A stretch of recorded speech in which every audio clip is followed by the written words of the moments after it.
Hey guys, welcome to Nerdarchy for Nerds by Nerds. I'm Ted, and today I'm hanging out with Dave. And today we have a lawful good bard who wants to make a deal with the devil.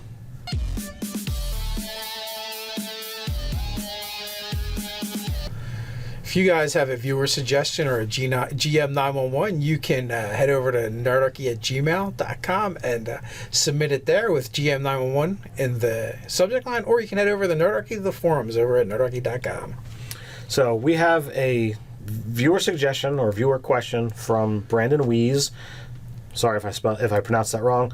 He's got an Abyssal tiefling bard, and he wants to take a level of cleric, but he doesn't want to be, I'm all devoted to this thing.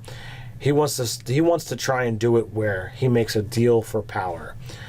He as the player likes the idea of this guy loving magic and wanting to do it, but he's lawful good, and throughout mythology, history, whatever you want to call it, there are plenty of occurrences where the hero of the tale is making a deal with a deity or a god, goddess.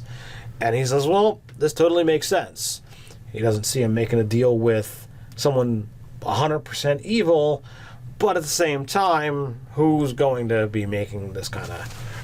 First of all, there's a couple things. One, if the deity is someone that your character doesn't actually care for, the one level begins to make even more sense. Right. And he made a deal. He's decided to stick with the deal because he's lawful good and he believes in not going back on his word.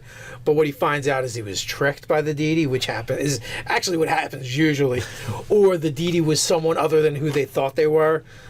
It could be any number of things, and one that opens up the whole pantheon instead of just the good ones, just the good gods. Right. Yeah, or it could still be a good deity that does it as well. And just because they're a good deity doesn't mean you guys get along either. You could still have totally different world views. Right. So it totally works. So he through deciphering his email, he made mention that perhaps part of the deal, he was initially some other race, and part of the deal changed him into a tiefling.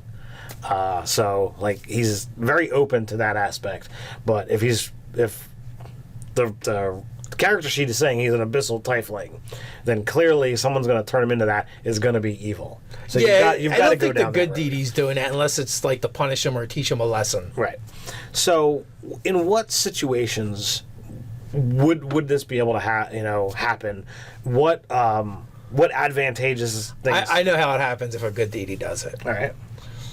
You, for whatever reason, you have a falling out with this deity, and you try and go back on the bargain, and he punishes you for your treachery, and curses you to be an abyssal tiefling. Okay. And so basically, your deception, your deceit, your dishonesty, you have to wear it. Nice. Now. So perhaps perhaps the character is seeking to get rid of being an abyssal tiefling now, or it could be like you said, it could actually be an evil deity or a devil or demon who as part of the deal, has transformed them to look more to their liking. Also works as well. I agree. I like the idea of having a good character being a cleric of an evil deity through some kind of bargaining. And as we've talked about in other videos, the machinations of the gods and greater beings are not really in our purview. There's no way to see, especially to the short-lived races, what an object or a quest might be doing now, how it's going to impact generations down the road. So you can be, I'll take a quest and I'll do this really good thing for you because you're going to give me something for it. I don't see any problem with that whatsoever, whereas the long-term benefits are going to be in the favor of the deity or a greater being. Well, the other thing too to take into consideration is you don't have to equate D&D classes to professions. It's not like I have my PhD in being a cleric or fighter, right? In a sense, you've been granted the abilities of a first level cleric, that doesn't necessarily make you a priest. Right. It doesn't even necessarily make you a cleric, right? It's just a word. Like, it's just a term so you can group these abilities together. And you don't have to call it anything. You don't have to define it as such. You could just the blessing of whatever. And so, you have the first level domain, you have the spells, you have whatever you have from being that thing, Right. Added to your character sheet. And it just becomes a part of the collective who you are.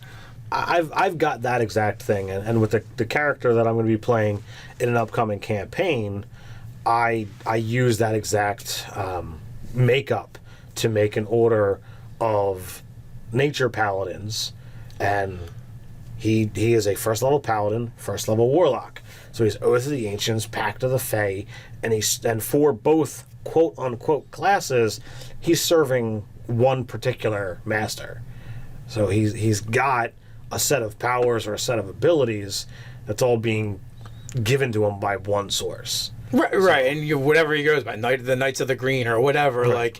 and so it's just a culmination of all these things, and it can actually, be the variables within, depending on your levels or whatever, and maybe even levels of druid, or you could throw in there that really lock it in. But at the end of the day, like your character is a culmination of all these things, right?